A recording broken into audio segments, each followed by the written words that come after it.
Des tonnes de gravats du BTP entassés sur des terrains reculés de la campagne varoise. La gendarmerie du Var a mis un terme à un réseau de décharges illégales qui sévissait depuis des années. Un couple de Varois identifié comme organisateur a été interpellé et mis en examen, mais l'enquête est toujours en cours et les gendarmes n'excluent pas d'autres interpellations. Francis Mallory, Alexandre Dekid.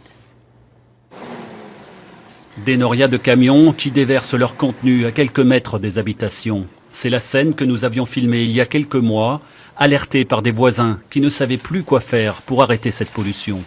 Il y a 6-7 mètres, peut-être 8, j'en sais rien, de terre qui ont été accumulées sur je ne sais pas combien d'hectares là, avec des camions incessants qui arrivaient depuis, on va dire Monaco, puisqu'ils étaient immatriculés monégasques. Les riverains assistent impuissants à cette lente dégradation de leur environnement.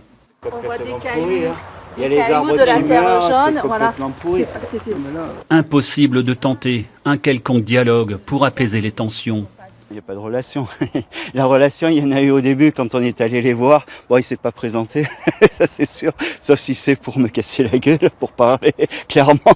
Et c'est tout, quoi. Voilà. Et je crois qu'on a eu tous les voisins là qui sont limitrophes, on a eu les mêmes relations. Une ambiance de peur et de menace pour cacher une décharge sauvage sur un terrain qui, selon le parquet, était occupé sans titre ni droit. Au cours de l'enquête, les gendarmes ont mis au jour 4 sites de déversement derrière lesquels ils ont démantelé un réseau d'exploitants dissimulés derrière des sociétés écrans. La gendarmerie a constaté encore des déversements, a saisi 5 camions et a procédé à une enquête préliminaire. Au cours de cette enquête préliminaire, on a pu établir qu'il y avait 60 000 mètres cubes de terre qui avaient été apportés sur un terrain de 9 hectares et qui a rapporté, grosso modo, ce sera l'instruction bien sûr de préciser les chiffres, à peu près 1,8 million d'euros au couple Aran et un de ses complices. Le couple a été déféré devant le juge d'instruction. Placé sous contrôle judiciaire, il a été mis en examen pour exploitation d'installations sans autorisation et blanchiment d'argent. Il encourt jusqu'à 10 ans d'emprisonnement.